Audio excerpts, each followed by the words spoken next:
Do you remember when the future meant flying cars, 3-hour workdays, and a robot maid who could scold you like your mother 1 minute and save dinner the next? That future had a name, the Jetsons.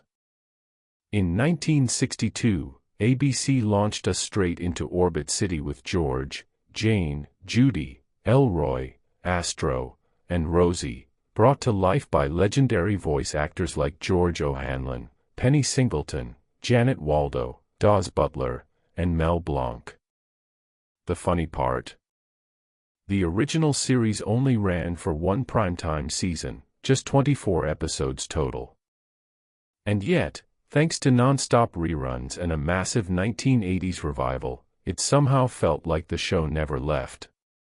It quietly trained generations of kids to believe that one day, we'd all be frustrated by jobs that involved pushing buttons for a living. Today, we're heading back to Orbit City for 15 weird facts you probably never knew about the Jetsons, from casting drama and lawsuits to real-world buildings that inspired those floating apartments, and the emotional story behind George Jetson's final recording session. Before we jump in, hit like and subscribe to Remember When for more deep dives into the shows that raised us. Now let's start the countdown, because which Jetsons you remember depends entirely on when you were born. Number 15, the Jetsons you remember reveals your generation. Here's a question: which version of the Jetsons did you grow up with? Because the answer says a lot about your age. The original series aired just 24 episodes before ABC canceled it in 1963. But those episodes refused to disappear. They moved straight into Saturday morning reruns and stayed there, rotating through ABC, CBS, and NBC for more than 20 years. Generation X grew up with those pastel-colored originals. Orbit City felt permanent, like part of the house itself. And here's the irony: the show made far more money in reruns than it ever did in prime time. Merchandise sold like crazy. Ratings stayed strong. And eventually, Hanna-Barbera looked at the numbers and asked, why did we cancel this again? So in 1985, the show returned in a big way.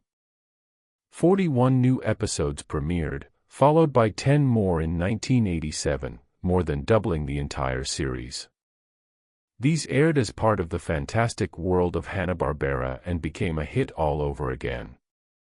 Best of all, the original voice cast returned: George O'Hanlon, Penny Singleton, Mel Blanc, even though many were already in their 70s and 80s. Hearing those familiar voices made the revival feel like a true continuation, not a reboot. Orbit City got upgrades, too. Rosie became a regular character. Astro got more screen time. The Jetsons adopted a new alien pet named Orbity, a spring-legged, color-changing creature that looked like a rejected Pokémon prototype. The animation became brighter and smoother. The laugh track disappeared. The theme song got an 80s synth makeover.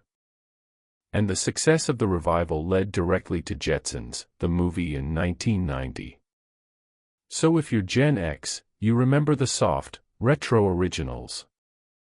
If you're a millennial, you grew up with neon colors and Orbity bouncing off the walls. Same family, different Orbit City. Number 14, the Jetsons theme song became an unexpected 80s hit. You know a theme song is powerful when it stays stuck in your head for 60 years. But landing on the Billboard charts decades after your show was canceled? That's something else. Composer Hoyt Curtin wrote the Jetsons theme in 1962 to do one job: launch viewers into the future.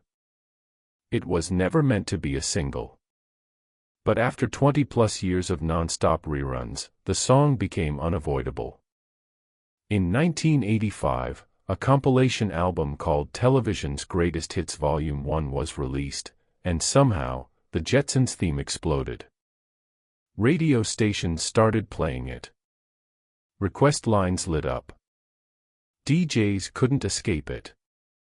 So the song was re-recorded in stereo and released as a single. And in April 1986, that cheerful cartoon tune from 1962 climbed to number 9 on Billboard's retail sales chart. A 24-year-old cartoon theme, charting alongside Madonna and Huey Lewis. Even Curtin was stunned. Number 13, the Jetsons and the Flintstones finally collided. For decades, fans joked that the Flintstones were the Jetsons' ancient ancestors.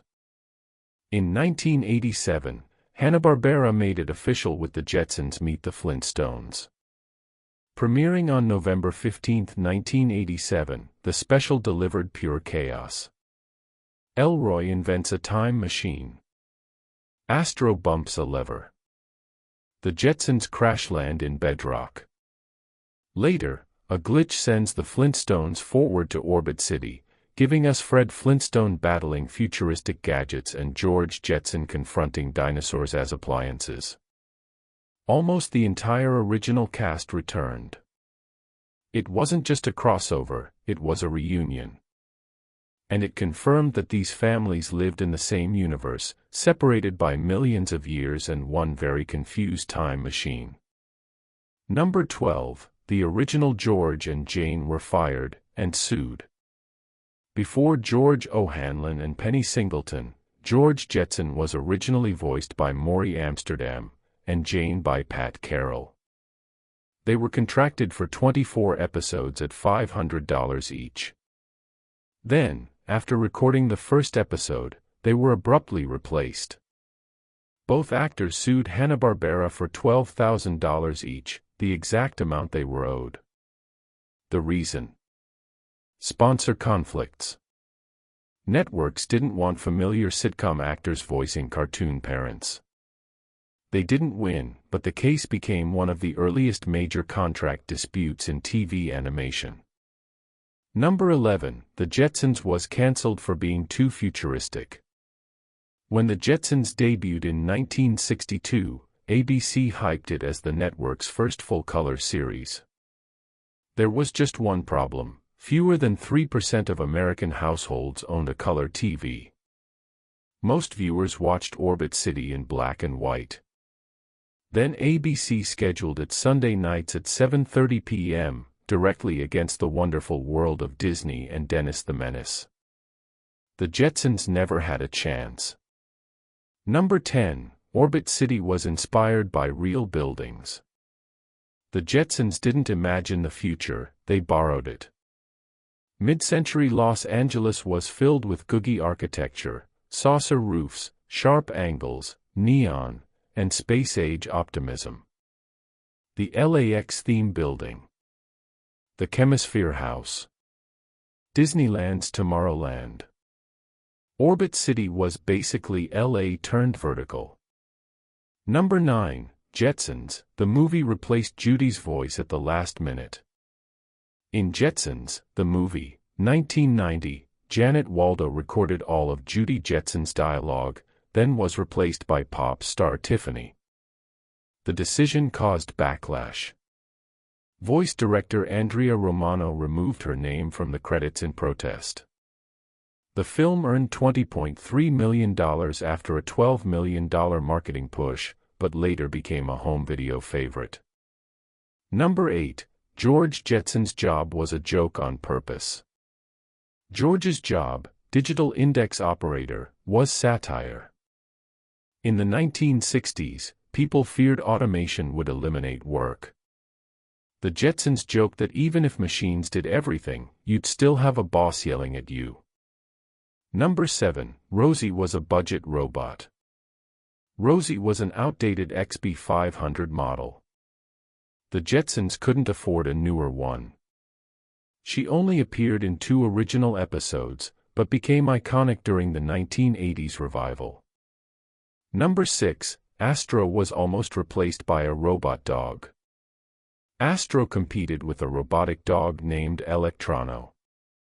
Astro won, by accident. And yes, his voice by Don Messick became the blueprint for Scooby-Doo. Number 5, Judy Jetson was nearly a pop star. Hanna-Barbera planned to turn Judy into a real-world pop idol decades before cartoon music hits were common. That idea finally happened in 1990, with Tiffany voicing Judy. Number 4. The Jetsons predicted your house. Video calls. Smart watches. Robot vacuums. Telemedicine. The Jetsons didn't predict everything, but they got a shocking amount right. Number 3. George Jetson's final recording was heartbreaking. George O'Hanlon recorded most of Jetsons, the movie, despite poor health. He suffered a fatal stroke during pickup lines. His final words were not scripted, but real and confused. The film was dedicated to him and Mel Blanc. Number 2. The treadmill scene never happened in an episode. George never used the treadmill inside an episode, only in the closing credits. Yet it became the most iconic moment of the entire franchise. Number 1. The Jetsons was Blondie in space. The show was modeled after Blondie. George was Dagwood. Jane was Blondie. Mr. Spacely was Mr. Dithers. Casting Penny Singleton, the original Blondie, sealed the connection.